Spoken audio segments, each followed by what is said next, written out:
So you saying specifically Muppets Treasure Island is not fair to Treasure Island? Yes. It should have just been Muppets, kind of like Treasure Island. Yeah, it's... The LaCroix of Treasure Island, some may say.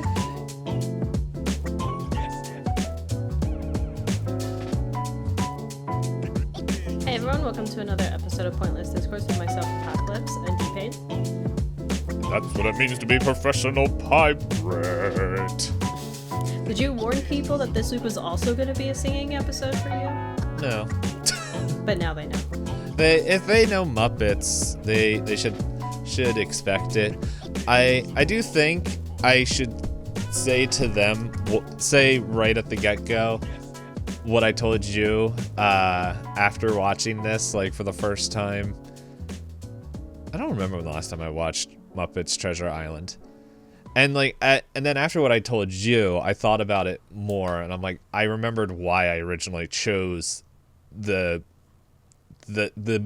set of movies I did. Okay. Because next week's movie, I knew I definitely wanted in there, but it wasn't a Jim Henson directed film.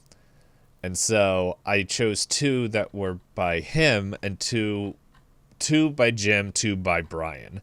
And so if I was going to remake this list, I would probably heavily lean towards switching this for let's see if I can find it real quick. I remember the movie off the top of my head, but then of course my brain can't remember it quickly. If I type in Kermit the Frog, will it? No. Okay, that's not what I wanted. It's pretty much the first like kind of Muppets movie. I don't think it's Grand Caper. Let's see. I misspelled the Muppets.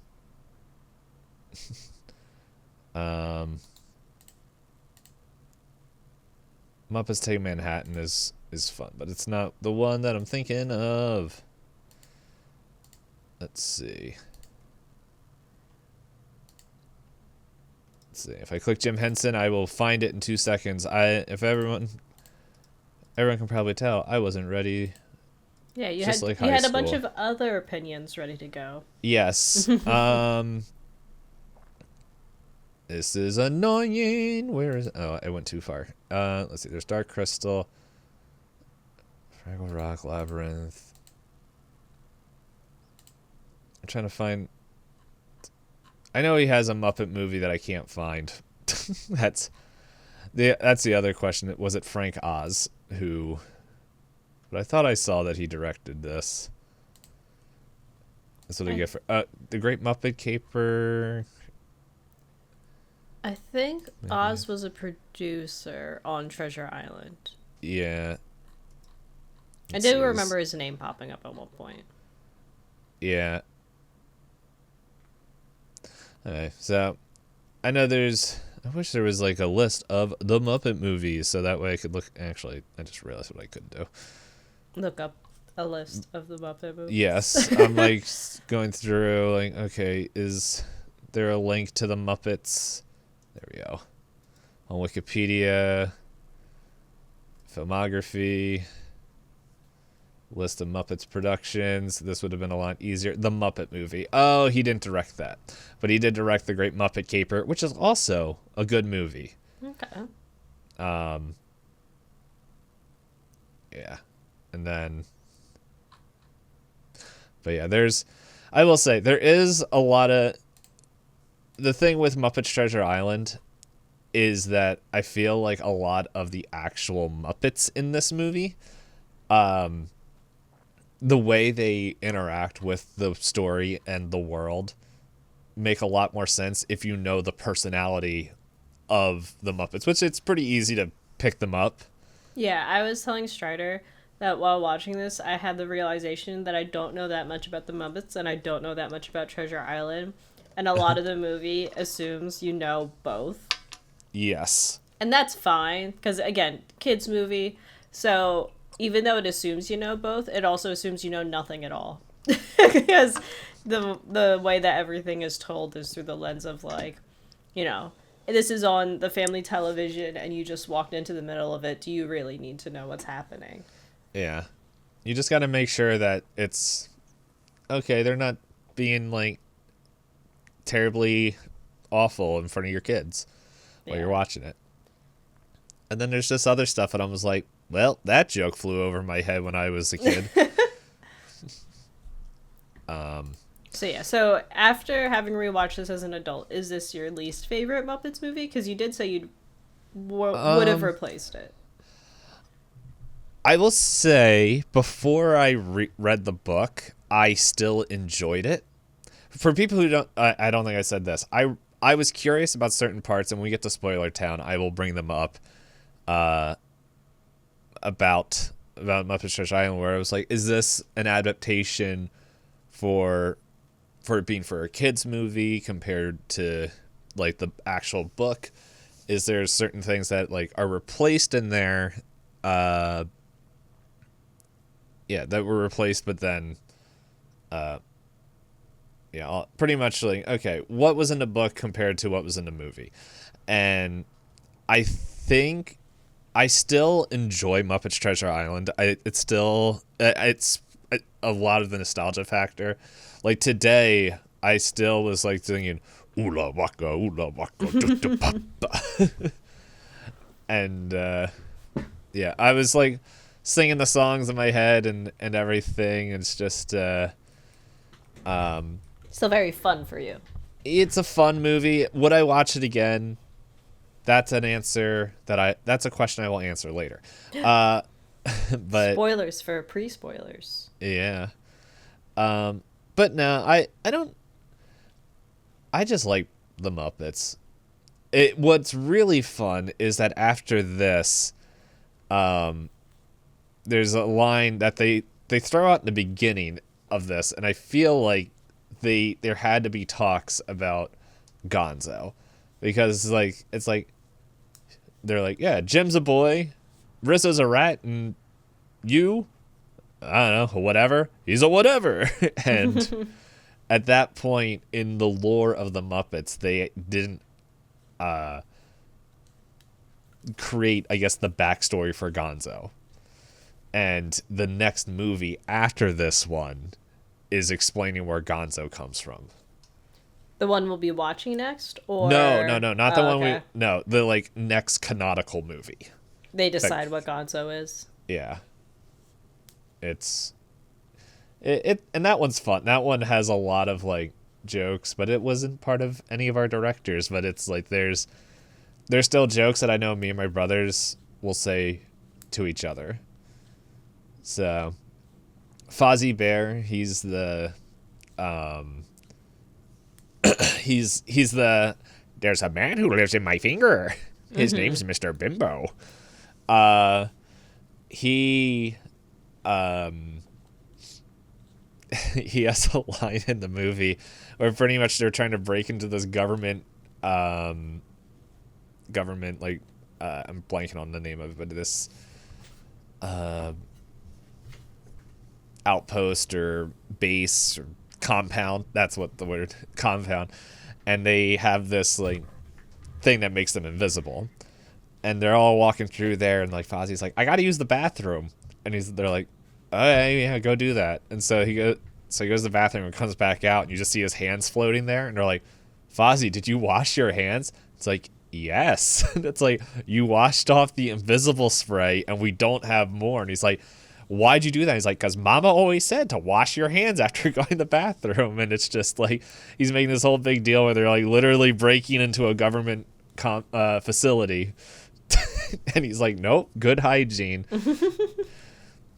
And then there's like another joke like that's all around that invisible thing I always remember, where it's like this old guy pulls out this cigar and is like getting ready to like light it up and everything, and Fozzie's just like, smoking's bad for your health, and just like keeps going like because he's invisible so no one can see that. And the old guy just turns to his partner who's looking the other way, and he's like, I didn't know you cared. And like he gets all emotional as he stamps out the cigar. Is this why you said that you messaged me? You're like, this is much more of a musical and you're hoping for more of the humor? I probably, yeah, there's a lot more that this one, it definitely feels, after watching this, I didn't look into it, but it definitely feels like, hey, we got this IP, can we do something with it?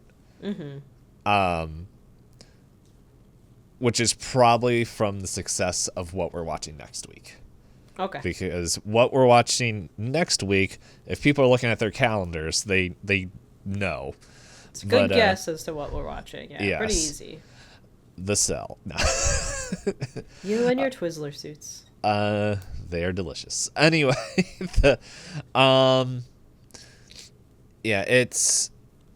that is still, I think, considered by people who don't even know the Muppets to be one of the greatest, if not the greatest, one of the like best modern takes on that story.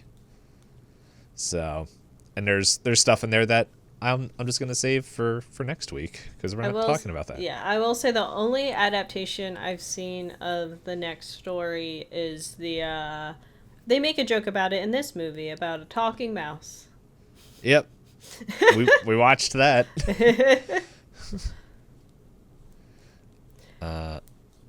Also, didn't realize. Hold on, am I thinking the same person here?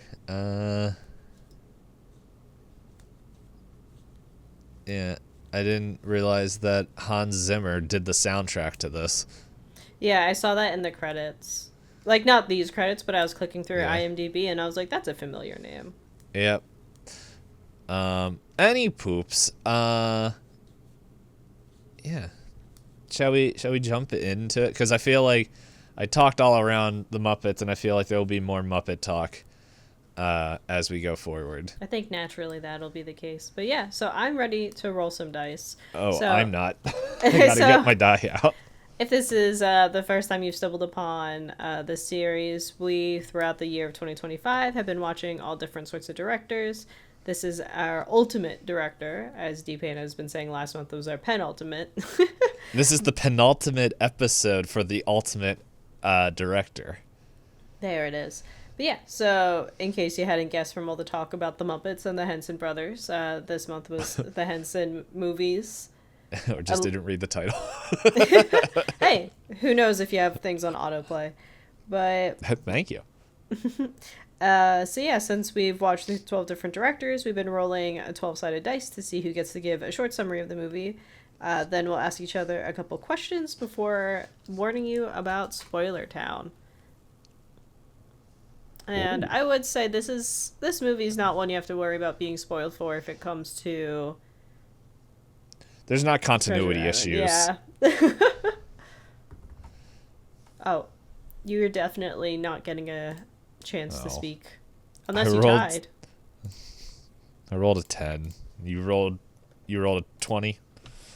Yes. The equivalent of a 20 on a 12? Yes, I did roll a 12 on the D12. Well, go ahead. I feel like you'll be able to give a better summary because you would have compared it to the original story, which I have not read. But I guess my quick summary of this is, well, the cheating way would be like, imagine the Muppets in Treasure Island. But I guess a true summary of this would be, so you have the story of Treasure Island. From my understanding, the base story is there, where you have a young boy who has been orphaned and finds himself out on, getting a chance to be out on sea like his father he looked up to, and runs into people that he should and shouldn't trust, various mixes of things.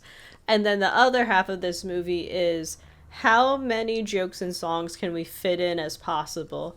And I will admit, I was like, wow, this is a really long movie. And I was like, I've only been watching it an hour. This is the kind of movie that you have to...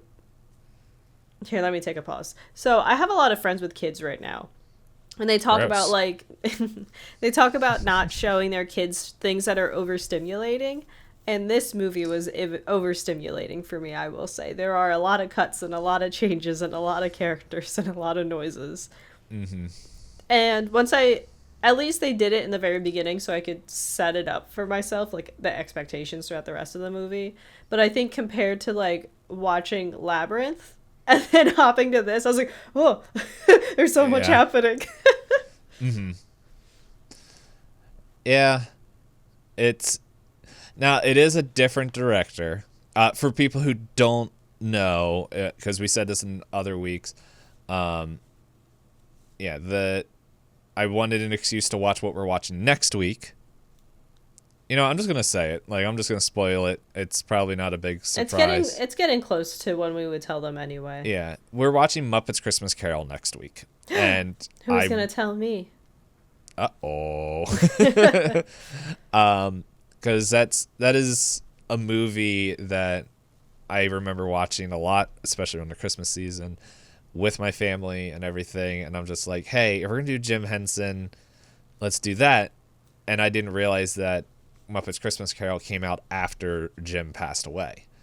So that was done by his son, Brian Henson.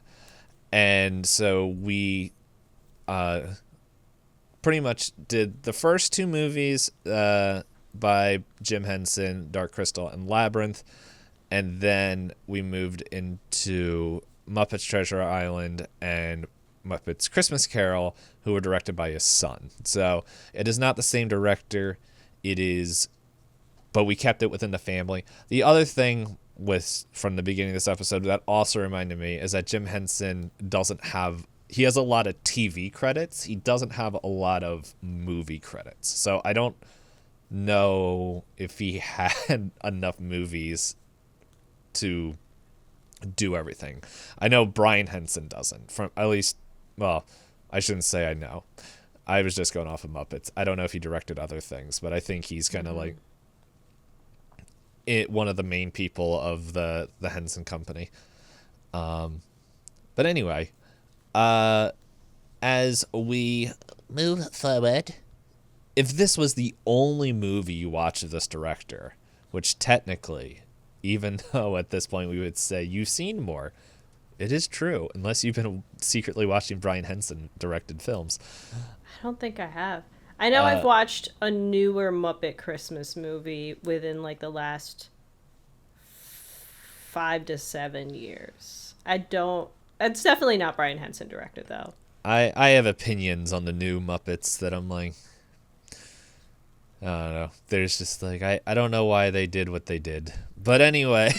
Yeah, because I want to say the only other Muppets thing that I clearly remember watching is whichever Christmas movie had the guy from Big Bang Theory. And the guy from How I Met Your Mother is also in it, I believe. 2 shows I never watched. But there are those, like, I'm sure you're on social media. You're just like, oh yeah, there's that guy from that show. And you'd recognize him, but I probably would recognize him, but I'm just like, hooky dokes.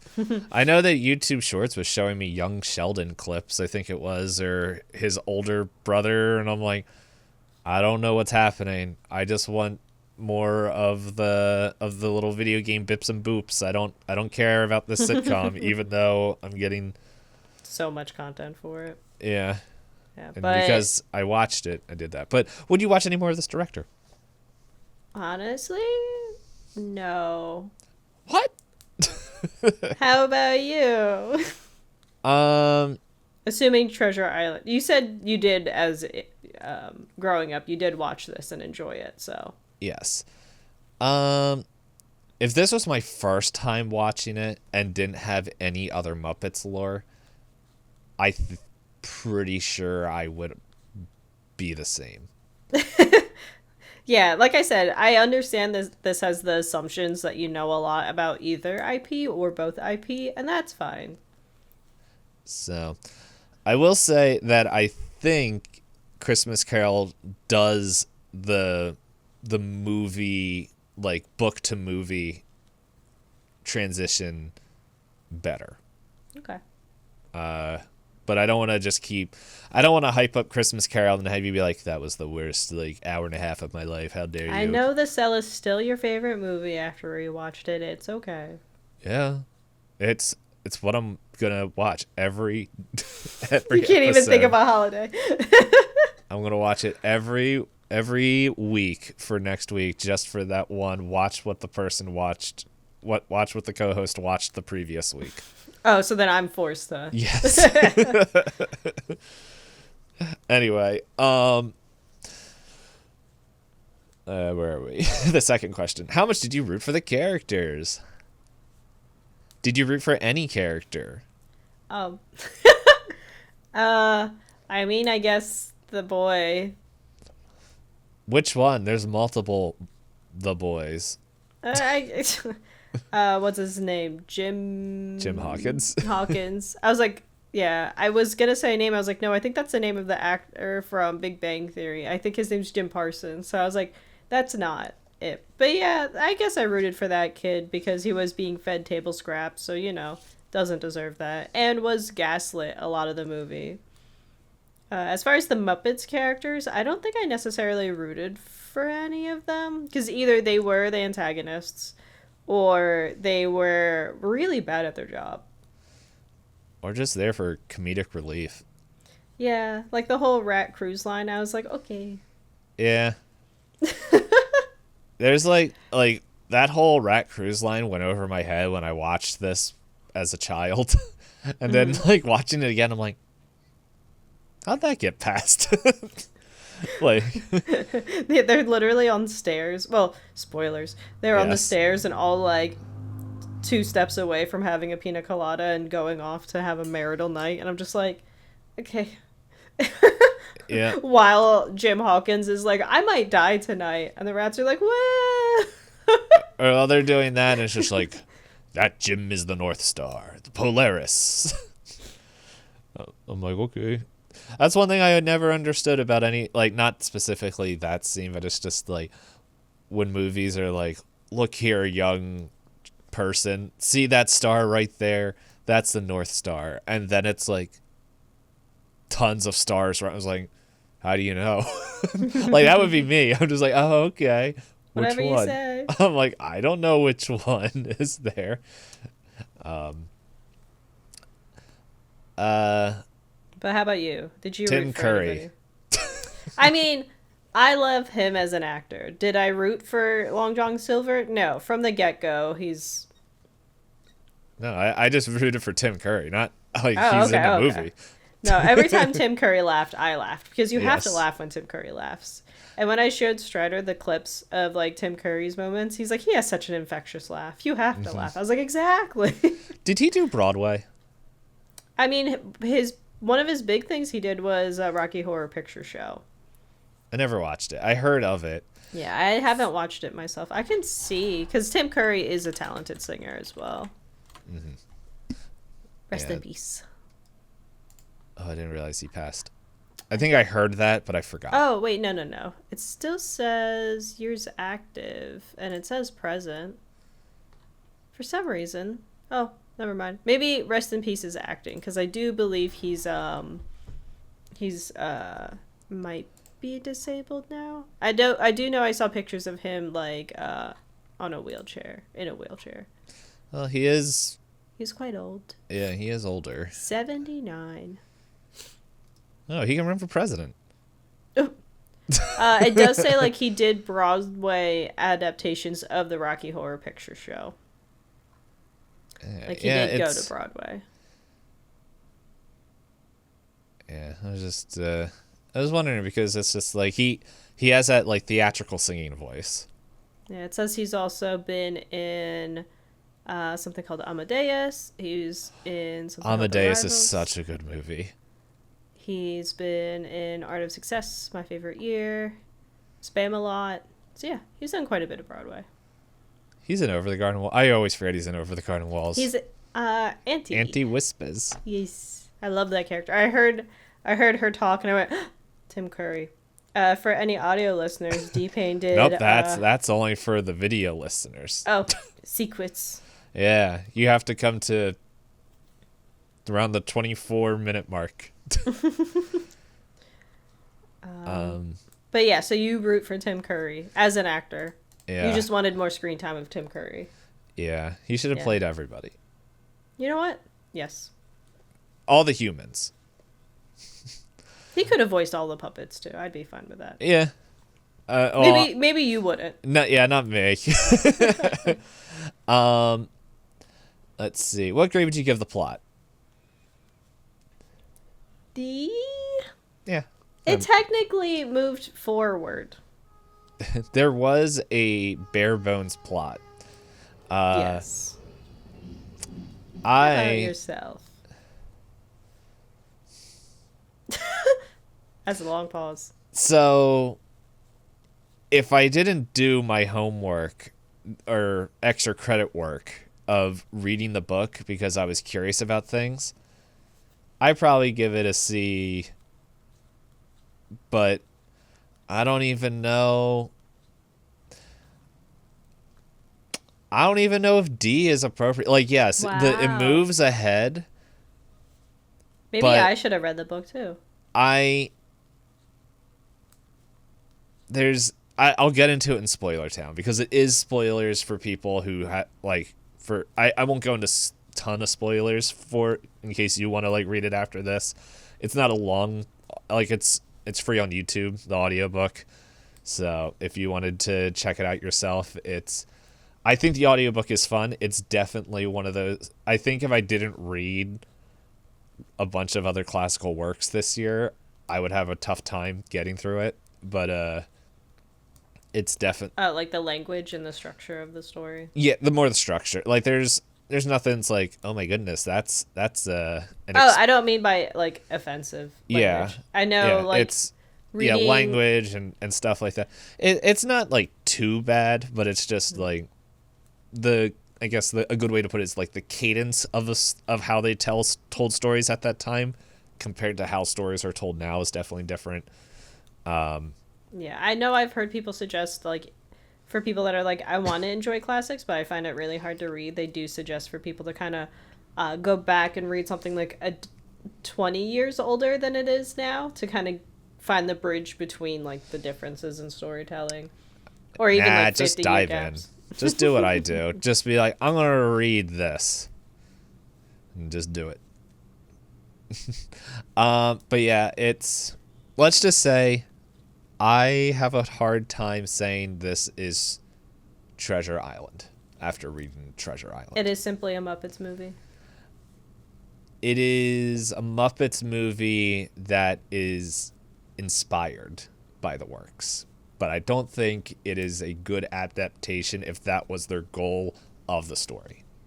So you saying specifically Muppets Treasure Island is not fair to Treasure Island? Yes. It should have just been Muppets, kind of like Treasure Island. Yeah. The LaCroix of Treasure Island, some may say. Here's a good way I think that would probably maybe fit from what you've told me, because I know I haven't watched this, and this unfortunately is another example. I shouldn't say unfortunately, but this is an example of someone close to you, Strider, who when you guys tried to watch the live action of Cowboy Bebop and he couldn't get through, like I think I remember it's like he was trying to, and you're just like, you don't have to watch it. He's like, yeah, it's not the same. Like it's got the same flavors, name, but they're very watered down flavors. Mm-hmm. And that's kind of what Muppets Treasure Island is to Treasure Island. So I'm kind of glad hearing that Strider really likes Treasure Island. I would just say don't watch it. Okay. So that's fair. So but then I will say with Muppets stuff, like there is a huge nostalgia factor for this, but it's not plot related. And so I enjoy the movie. How likely would I recommend it? I would probably. Sorry, I'm cutting in line. How about you?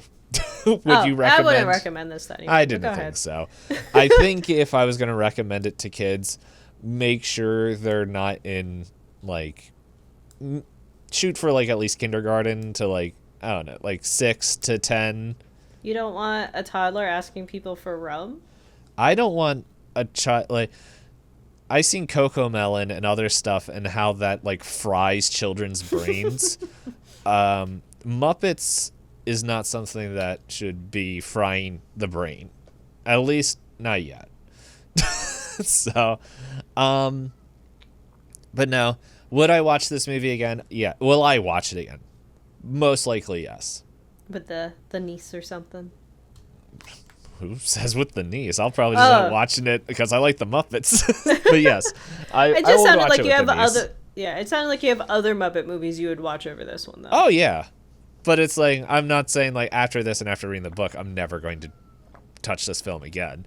Okay. Because it's still part of my childhood and like a lot of nostalgia, and it's like, yeah, I know you didn't age the best, but I'm still going. Yeah. So. Because, like, I just remember there's the whole song that I sang in the beginning. It's like, and that's when you're a professional pirate. And, like, me and my brothers would sing that to each other, like, all the time. So, I don't know if I would recommend it to... I think this would also fall in the category of, hey, we're all hanging out. Let's just watch something to make fun of it. Or just, like, whatever. Like, if someone was like, we're going to have a Tim Curry marathon and just watch a bunch of Tim Curry, I wouldn't be upset if this was on. Because his parts were, like, really fun. Yeah.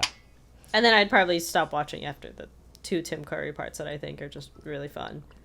But again, talking about those would lead us into spoiler town. So is there anything else we should announce to the people before? You want to know my favorite Tim Curry acting, like, out of his whole career? Because it's the only one that always comes to my mind first.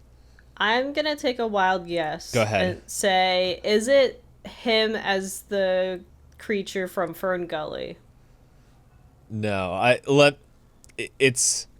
he's acting, but it's not a movie. Okay, so it's him as live action. Yes, it is live action. Because he has a lot of, he has a very wide breadth of work. I am also going to, I looked at his IMDb briefly before getting on here. I'm going to sum it down even more. It's him in a video game. He's in a video game? Mm-hmm. What video game is he in? He is in Command & Conquer Red Alert. Oh, I did not play those. Do you want to take it? So, on his IMDb, he has 4 known 4 movies. Can you guess which one's one of my favorite of him? Wait, sorry, say it again. So if you go to his IMDb page, he has known 4, and for me it lists 4 movies. Can you guess which one of those 4 that I hold very closely in my heart? Oh, there's one. I keep forgetting he's in this movie too. There's 2 that I'm like leaning towards because one you said you didn't watch, and one we just watched, and it's a 50-50 chance. Is it Congo? I have not seen Congo. Okay, it's Clue. He's very funny in Clue. Have you seen Clue? Yes. Are you aware of Clue having multiple endings? Yes. And how it pissed people off because they didn't know that they sent different endings to West Coast, East Coast, and Canada. But it's so funny. I believe I own a DVD copy of Clue. And I don't remember if it has multiple endings or I just have an ending on DVD. But no, I've seen all 3. I think it is on there because I rented the DVD from the library when I was younger.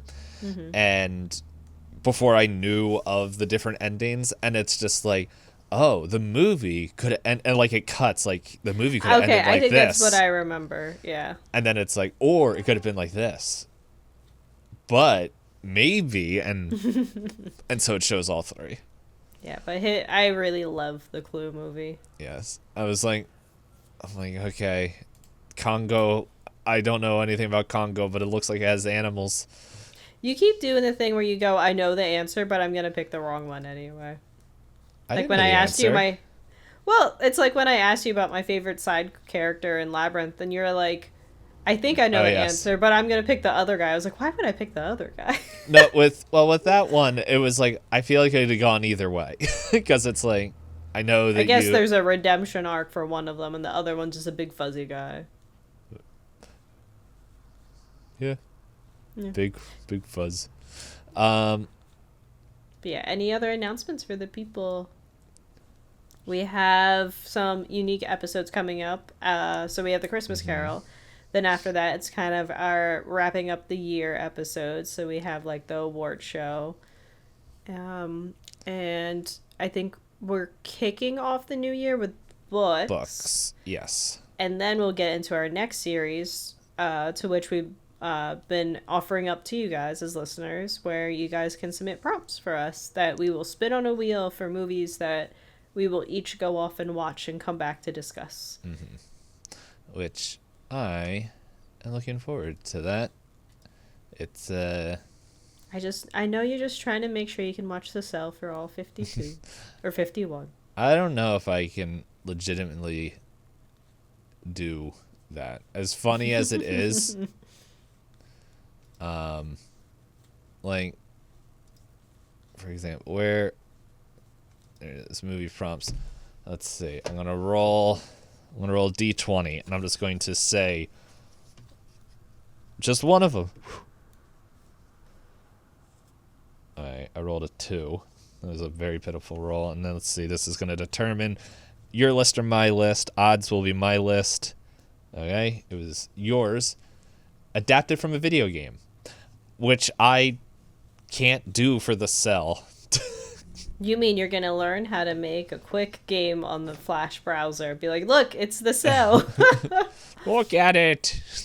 It's almost as good. This is all just stalling from me who forgot to set up the timer again.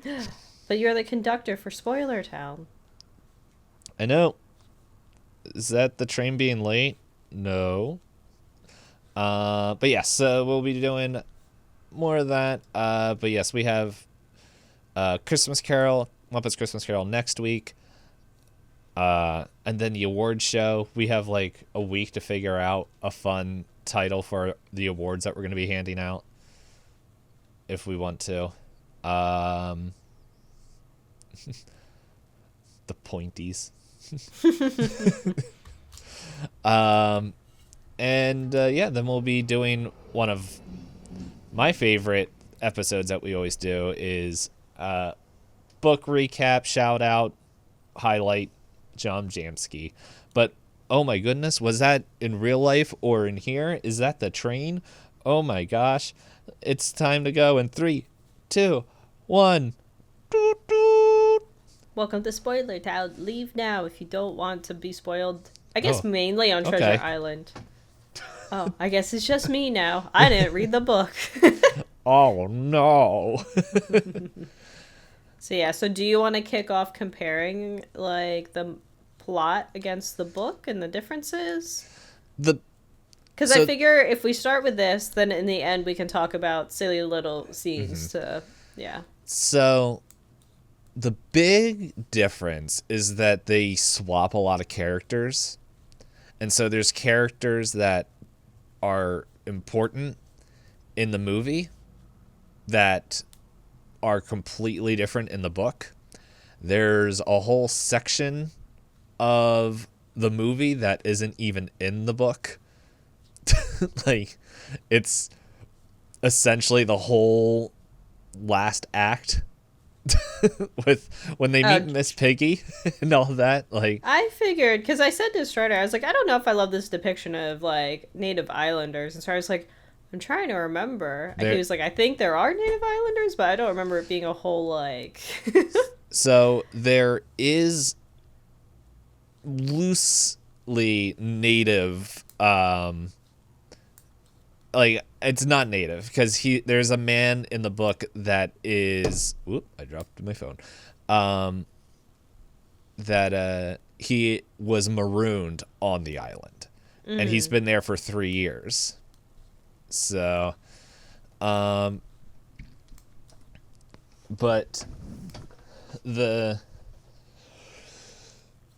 yeah, it's, so there's stuff like that. But okay, so the things that are the same, the beginning of the book, or the beginning of the movie where it's Billy Bones telling the story and the stuff, even though it's got the humor, and then like the blind Muppet that's like looks like he looking for him. Yeah. that's looking for him, and then somehow came out of like the cinematic universe of Crouching Tiger, Hidden Dragon with how he spins around, which is sort of close to, like, he doesn't do all the spinning around, but he's almost got like echolocation in the book as well. It's kind of funny, but yeah, it's like that stuff. It's not 1-to-1, but it is close to it.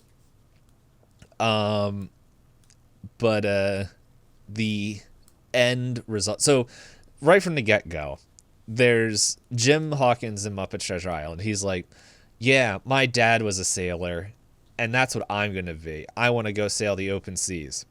Mm-hmm. In the book, his dad is an innsman, and his mom is the lady that's there. And like how the innskeep in the movie is like, no Yelling nonsense, yelling, table scraps, blah, blah, blah. It's his That's mom. his mom. It's his mom. I hope she feeds him more than table scraps in the Yes, book. but she's not like pretty much a barbarian. Like, she's not D&D, picking up, attacking Muppets by the scruff and going, go on. Like, it's very much of that time, like in the 1700s when this book was written. She saw blood and fainted. That's like her big accomplishment. So it's like, can I say something funny? You can tell that's written by a man because being a woman, we see blood a lot. Just saying. I saw someone who was talking about they were listening to an audiobook and they were like, it was supposed to be written by a woman, but they said that the main character, who was a woman, didn't know how to clean blood out of their clothes. And I went, I don't know how that happens. Granted, there are people that are female presenting that don't bleed, but again, different things. But it's just like funny to think that back in those days they were like, she saw blood, she's so weak. And I'm like, she had a kid, so she probably had seen blood at least, a few times in her life. Yeah.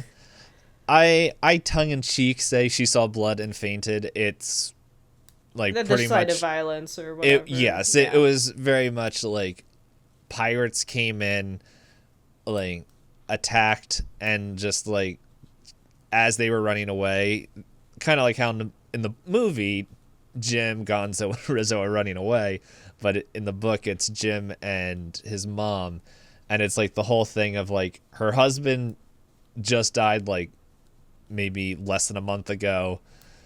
This pirate that is a terror in this place is not leaving, is constantly drinking, and all of a sudden he just died.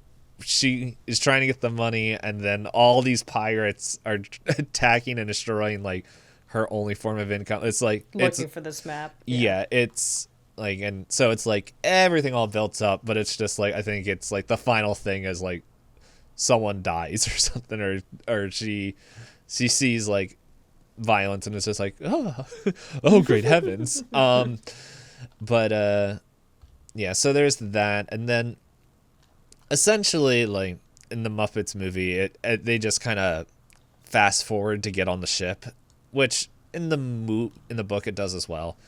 Like there's time, but it's like there's not really like time skip. Mm-hmm. And then pretty much Jim has a deeper relationship with other characters, because like the doctor, he's in there. Fozzie's character, the bear, he's also in there, but he talks a lot, which is kind of how the secret of the treasure gets out, and how they get connected with Long John Silver and like the crew, like pretty much that whole thing is correct, but it's in like close to it in the book, but it's just like it's the charisma of Long John Silver that kind of helps guide it, and it's not like, oh, Mr. Bimbo said. So yeah, but it's interesting you say that, because they do only have like a one-liner where they go, well, who hired everybody on the ship? And then they go, oh, it was Long John Silver. I was like, they didn't really say that earlier. Because they just mentioned, they were like, oh, the Admiral did it. And the Admiral was like, oh, they were all vetted by Long John Silver. And I was like, oh, okay. Yeah. Which is close to how it is. And like that whole conversation that they have, like where Kermit Silmet in the movie The Frog, he's just like, who are all these people? Like, he's freaking out, like, and all this stuff like that. That's pretty much a scene from the book. Okay. Not Scoundrels. not as dramatic. What? But yeah, but like the thing where they're just like, Jim, you should give me the map for safekeeping, and he's like, I don't think I should.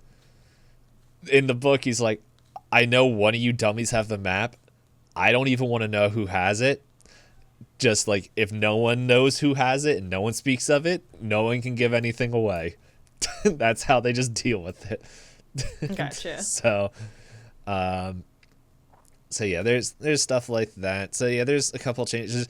The other thing that's like a pretty big change is Arrow. In the movie, he's the eagle, the first mate. He's the first mate in the book, but the thing is, it's like how he's like, how dare we cannot have a mess? Ooh, he's furious. Who mopped these things? Like that, all that stuff. No, he's like pretty much a pushover and just gets pretty much controlled by the crew because he doesn't want to make make anyone hate enemies. him. Yeah, And I then showed Strider the scene about the boat, and Strider's like, I don't think that's how he tricked him, but he does trick him at one point. Well, yeah, well, the thing is, he just gets drunk, and then he just goes. Yeah, he just gets drunk, and then he just goes overboard. Like that's all it is. It's like, and like Slamet is just like, sucks. It's like, it's better than locking him up. That's one less thing we got to deal with. Like, it's not like the whole ceremony that they have in the movie.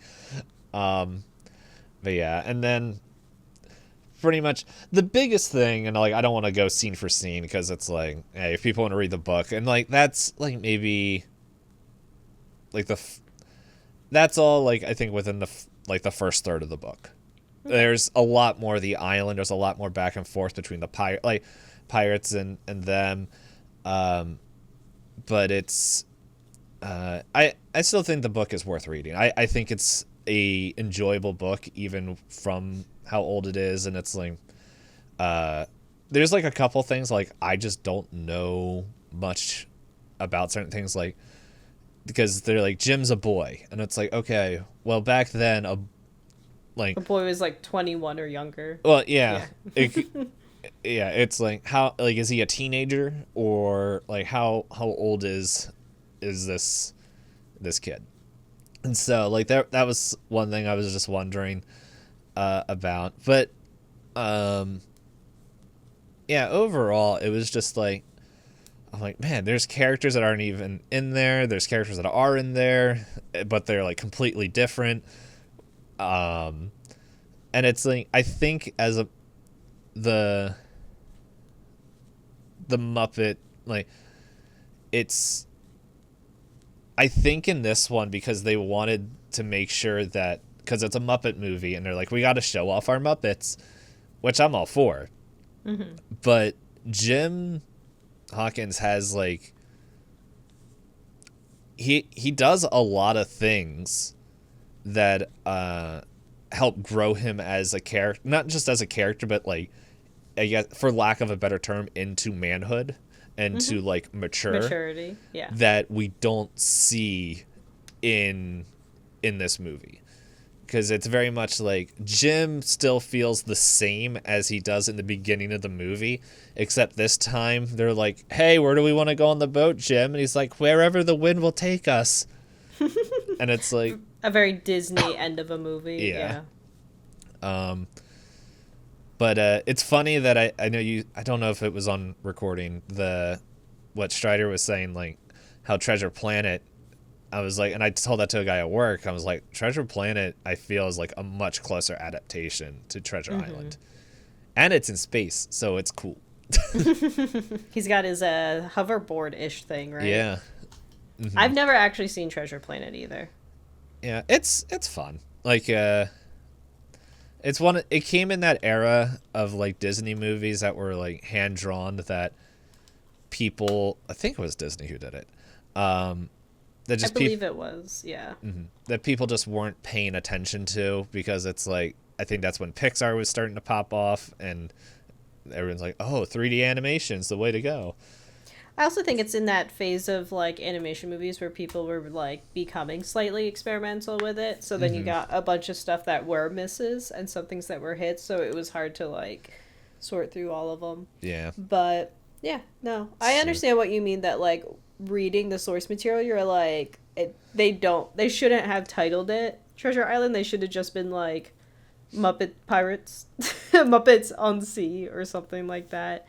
Because they just have the namesakes, right? And a very loose version of the original plot.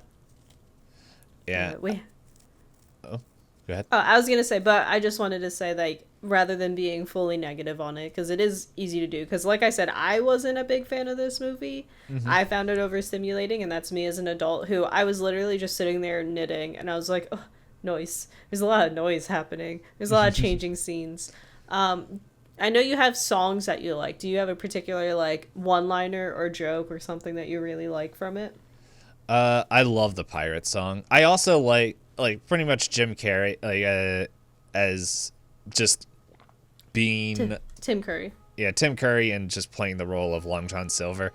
It's like as I was reading the book, I'm like, oh yeah, no, that's like out of everything, they nailed like that character, and it feels, I wonder if Tim Curry he would have been, it feels like that might have been required reading growing up depending on when, but it's like yeah, it felt like he read that and like was doing that, but it's just because there are a couple things in there. There's a couple things I had to look up, which one of them is in the beginning and I had to ask around, and I was looking things up, but I'll get into that in a second. But I really like that song, like when they're trying to convince Jim to join them as pirates, and they're like, and they're talking about like, oh, this is what you can do as a pirate. There's all this cool stuff, and then they say a line where it's just, and it's true in history. It's like, hey, I forget the whole name of the song. I'm pretty sure I could look it up, but it's pretty much I don't know if it's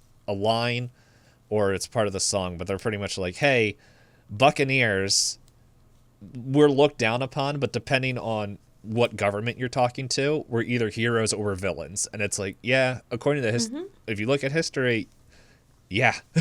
Yeah, if I remember correctly, a lot of that history comes down to kind of like the joke I hear now. It's like, oh, maritime law is different. Like back then it actually was. So they could be like, hey, I hired you as like a private guy to like go and mess with their boats, and then other country arrests them and go, hey, these guys raided our boats, and then the country that paid them goes, I don't know that guy. Yeah. But if they got the boat and what they wanted for the naval fleet, they'd be like, yeah, that's our guy. So, and then naturally, if you're really good at that, you end up being a pirate, and then the governments are like, why are you stealing all the time? It's like, because that was my job. And then you won't pay me anymore. So I gotta like, it's my skill set now. And they go, you're a pirate, bad guy. And they're like, what? History be silly sometimes. Yeah. And I remember when I was younger really liking the Cabin Fever song, which that song is what inspired, like that was my drive to read the book. Because I was like, what is in that section that they decided to put a musical number rather than say what happened in the book? Okay. Nothing. There's nothing. It just never existed. No. Well, it's like was there a mutiny and all this stuff? And it's like, no, they just wanted a musical number. Yeah, because they kind of referenced it in the very beginning where the one guy is like, the Billy Bones guy is knocking over drinks. He's like, give me one more rum. I have the moods. I'm in a terrible mood. I'm having troubles. And then they decide later, they're like, the troubles are, we're a psych ward. And I was like, whoa, whoa, whoa, guys. Yeah. Let's calm down now. There was another joke in there where they're going through Billy Bones' thing, and it's just like, oh, look at all this. Like, they pulled out a shovel. They pulled out, like, all this thing. And then out of nowhere, they pull out Henry Kissinger's book, Diplomacy. And I was like, what was that about? And so I had to look into it. Oh, are you not familiar with Henry Kissinger? No, I know, like, I know who he is, but I had to be like, why, like, was that just a joke? Pretty much, like, why was that joke in there? Okay. Like, was it just like like a whole joke on like diplomacy and all that stuff? It turns out that one of the executive producers, his father-in-law is Henry Kissinger, and they Sorry. just put him in the, like, apparently in one of the earlier Muppet movies, they just made fun of like they just put him in the movie, and his whole role was like, hey, the can I be in the movie? I can do this. And like Kermit the whole time would be like, no, we don't have room for you. And that was like the whole like The running whole bit. Jack. Mm-hmm. Jack? The whole joke of him is like, no. And he was like just in the movie the whole time. And then they just, because of that, and I guess politics aside, I'm guessing they had a pretty decent, I guess maybe relationship with him. It doesn't go too much into it, but there's a couple movies where they kind of poke fun at him. I was gonna say, I don't know that he was a very diplomatic, nice guy, but I to each their own. I'm I'm not saying either way, because I'm just like, I know bits and bobs, and I haven't done the research. I'm just like, I was more like, why is, like, did What's this doing here? Yes, and it wasn't like, because like everything was like, oh, 2-second pause, and just throws it away. I'm like, is this like a political joke or something that's going on that for the adults? Yeah. Yeah, like that's something that just like was just aged out of time. So but anyway, there was that. Trying to think. But yeah, the Professional Pirate song is definitely my favorite. I also like the opening song a lot, because it just kind of gives the whole, it sets up the whole story without, I think it's a creative way of setting it up without, like, because that's in the book, that's Billy Bones' story, and like he tells a story all the time, and that's kind of like how they're saying when it kind of cuts away from that vignette to be like him, because he's telling the story, and everyone's like, yeah, okay, except in the book they're just like, okay, please stop talking, you're scaring us. But yeah, it's, so there's that. Another line, even though it's like not a good representation. Wow, I can't talk. Representation. Is when Long John Silver is holding Miss Piggy and Kermit up, and they're just like, you will tell us where the map is, and they're like, no, and then the native pigs show up, and he's like, you, it's like, how dare you, and then it's just, he shoots the headpiece, he's like, you have boom boom, goodbye, and everyone just runs away. It's just, I remember me and my brothers cracking up at just that whole line.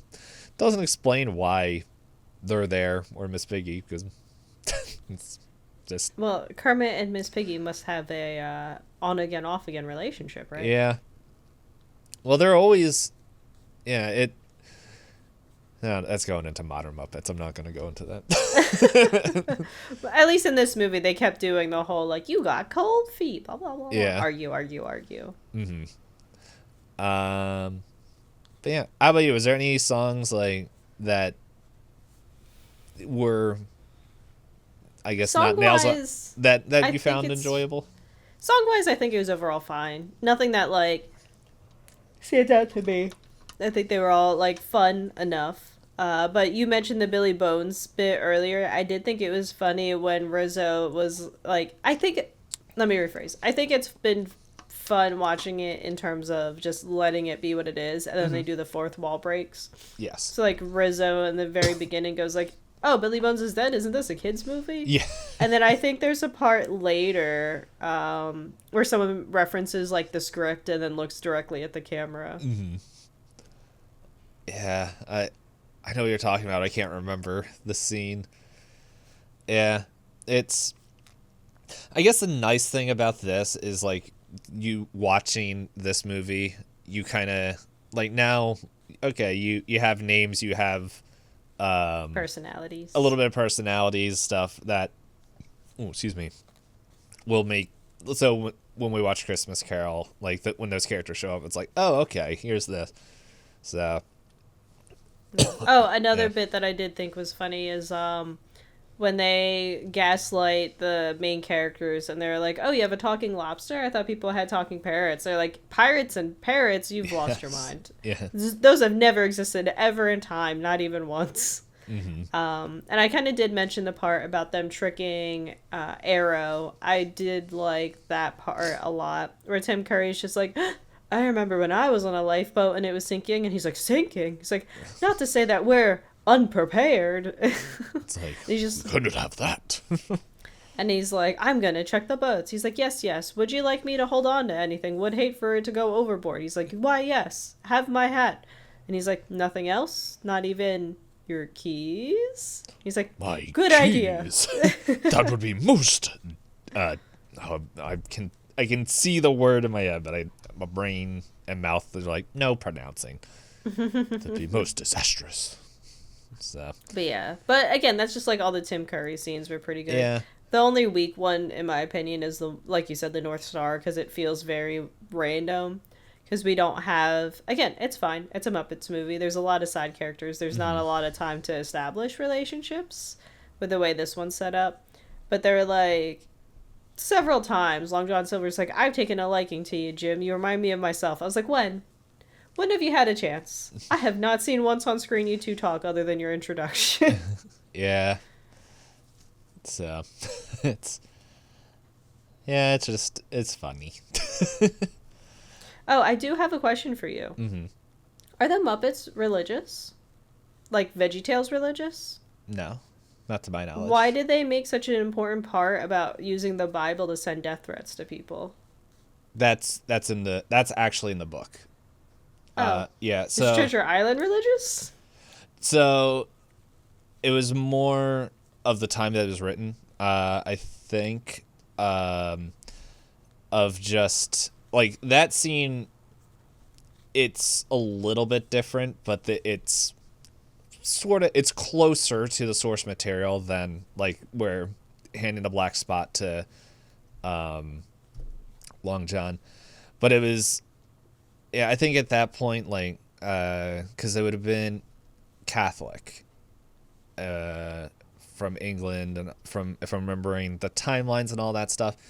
And like, it wasn't that they were so much Catholic, but it was like the pirates are like that. There was a lot of superstition going around, and there's kind of hints to it as well. But that was like one of the things of just like, oh, because in the book, the guy who actually has the Bible is the one that rips out the page, and it's like, you've been carrying that around and harking on it so much, and that's what you're going to do with it. You're going to give a death sentence with the page, and that's where it comes in. But yeah, I think that's more of closer to the source material than the stuff where it's just at the time of just how closely like religion was tied to like certain seats of power and all that stuff. So It's interesting the Muppets decided to keep that close to the original with so much else happening. Yeah, I think for in the movie it was something that was, I think, like, because we see that like Billy Bones gets the black spot, and it's just like, oh, we saw everything that comes to that.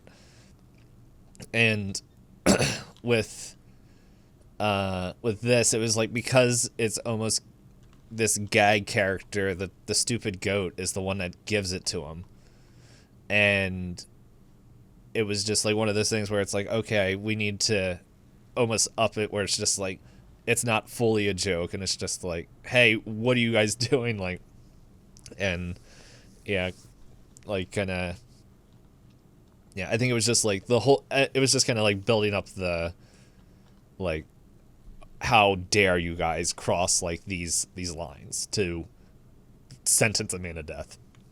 I think that's what something, it was. Something, pirates are evil, something. Yeah. Excuse me. But, yeah, no, the Muppets, yeah, weren't religious and... Okay, just curious, because I know I had friends that grew up watching VeggieTales and that, so I'm like, I'm not unfamiliar with there being media like that, but me not knowing much about the Muppets, I was just like, were they? They would probably be more... They would probably end up making fun of a lot of church and religion stuff. Like, calling them out on their BS. Gasp. But yeah, no, I mean, like, overall, I thought it was, like, a fine movie. For you to say that, like, the cabin fever stuff isn't in it, and then the Miss Piggy stuff is in it, I would have preferred if mainly the Miss Piggy stuff just wasn't really in it. Like you said, there is a couple funny moments. Yeah. But I was also like, this poor elephant has this, like, really heavy headdress, and he's just forced to walk back and forth. Mm-hmm. Also, what would a lone elephant be doing on this treasure island? Just chilling. Just chilling. Just getting dressed up, dolled up. Mm-hmm. Let's see. I know we have a minute and a half left. I was going to see if there's any fun trivia. Oh, yeah, the first quote here is, he died? That's supposed to be a kid's movie. Yeah, and that's when Billy Bones wakes up. Jim. I'm not Jim. I was like, okay. That line, I was like... just scrolling through the quotes to see if there's anything else that was fun that's real quick. Oh, yeah. There's the other joke of the ship head that are just like, yeah, they're the ones that made fun of the script in there. Whereas it's like, it could have been better. The script, like the two old men on the front of the ship. Don't they, like, judge movies or something? That's their shtick. Or judge plays. Yeah, pretty much. They're like hecklers. Yes, and yeah, that's their whole thing. So they're gonna be in the next movie as well. So I assumed all the Muppet characters I would see again, because every time I see something of the Muppets, like, everybody, even if they don't have a talking role, seems to have an appearance. Oh, okay. This has nothing to do with the movie, but Tim Curry was given a Muppet made in the likeness of him of Long John Silver after the movie was completed. Oh, okay. And then, yeah, Tim Curry, a huge fan of the Muppets for years before doing the movie, and he has stated in many interviews that being Captain Long John Silver was one of his favorite roles, which, as we said, he sells the movie. Yeah, he does a very good job. I do see this. It says, after the success of The Muppet Christmas Carol, Jim Henson Productions decided to cast Kermit and Friends in another period piece. So you are right that it has something to do with how well the Christmas Carol went. Mm-hmm. And it says, according to the screenwriter, it was a toss-up between Treasure Island or King Arthur. Would you have preferred King Arthur? I think King Arthur probably would have worked better with their humor and, like, kind of their tongue-in-cheek with it. I feel like Treasure Island just needed to bake a little bit more. Okay. Like, because there's definitely, like, the framework there, but it's just, yeah. Overall, it's just like, okay, there's that, but I don't know. I think probably doing, like, King Arthur, depending on what story they do. It's the Green Knight. Yeah, so I don't know what I would prefer, because it's like, I can understand why they got all the love and to make more, but it's just like, yeah, I don't know. I don't know what would be like, yes, make more because of this. Is it that they were too close in release, do you think? Because Muppet Treasure Island was released in, what, 96? 6. Yeah, and then I think 93 was... 92, 93 was Christmas Carol. Yeah. So, it's... Because, like, one of the things that, like, just noticing the difference between just Muppets Treasure Island and just Labyrinth and Dark Crystal was... and it could just be how films were shot in the 80s and the 90s. In Labyrinth and Dark Crystal, like, even if the story, all that was going on, whether you like it or hate it, the world and the movies looked alive. While in this, it's just like the world is just a set piece. Mm-hmm. And like it's much more, look at the Muppets, look at the actors and all that stuff. Don't look around at the atmosphere that we're in. So yeah, it's where, like, in Dark Crystal, even though it's like I don't think it's an amazing story written wise, but it's like that world is really cool to look at and has inspired so much more. Mm-hmm. So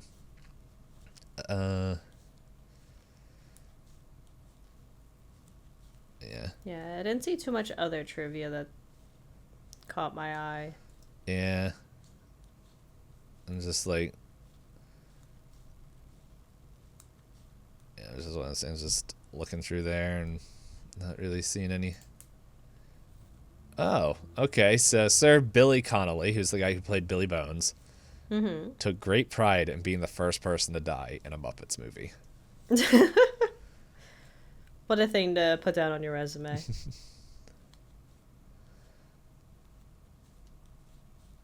Yeah. So yeah. The monkey opening sequence. I don't know what that is, but apparently became part of it tonight. Some show there. But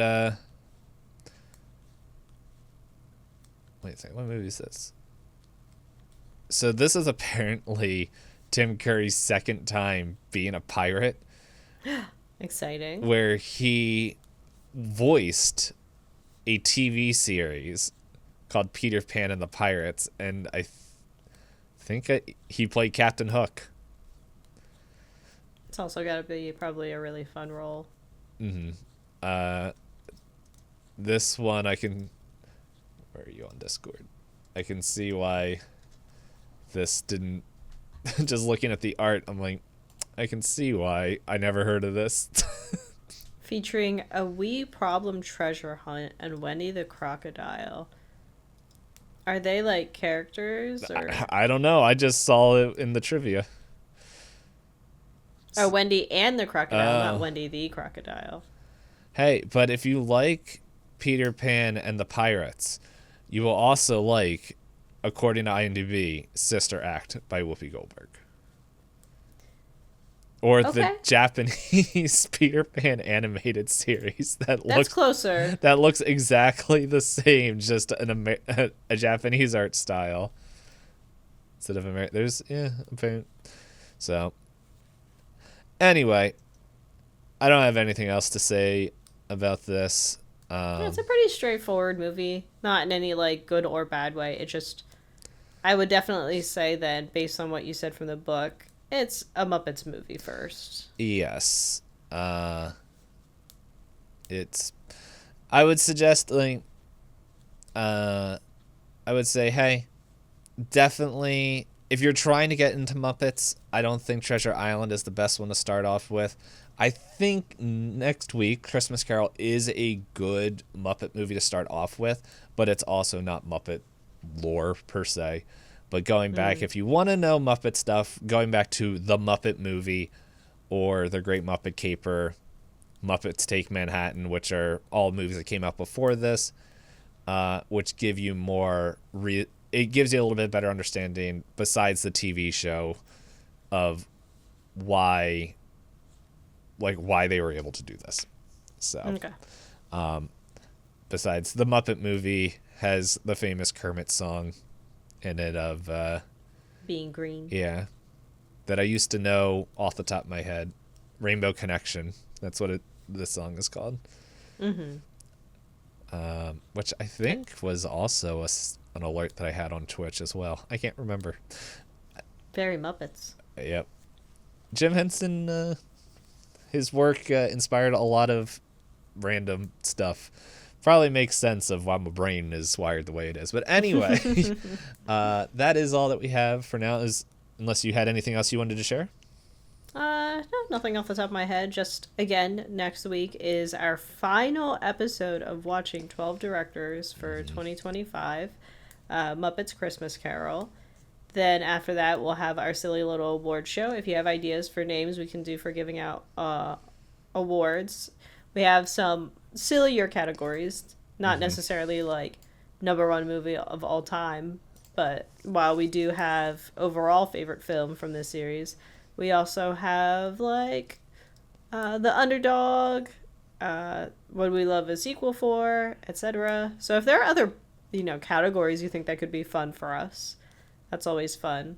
We do need to fill in a full episode of yapping about these things, so the more options to talk about, the better. I will say, this episode will be out after we record that episode.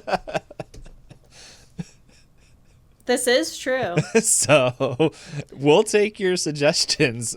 We might do talk it next about it in year. the Bookish episode. Yeah, we can do it in the Bookish episode, which will also be recorded before. Yeah, we're pushing through a lot of recordings before the holiday season. That's my bad. It's all good. Timelines and all that. But we could, if people do have suggestions, if we really like this, we might do it for the next year's thing. Because normally we keep track of like stuff like this. So if we keep track of the movies and all that stuff, but yeah. Or it could be an honorable mention in a future episode while we're watching other movies from The Wheel. And of course, that you'll definitely have time to give us prompts for. Yes. Yeah, we can very easily plug and play with that one. Wow, I hear the train literally outside. Goodbye, Spoiler Town. Yeah, so Spoiler Town's done. Thank you everyone so much for watching and listening.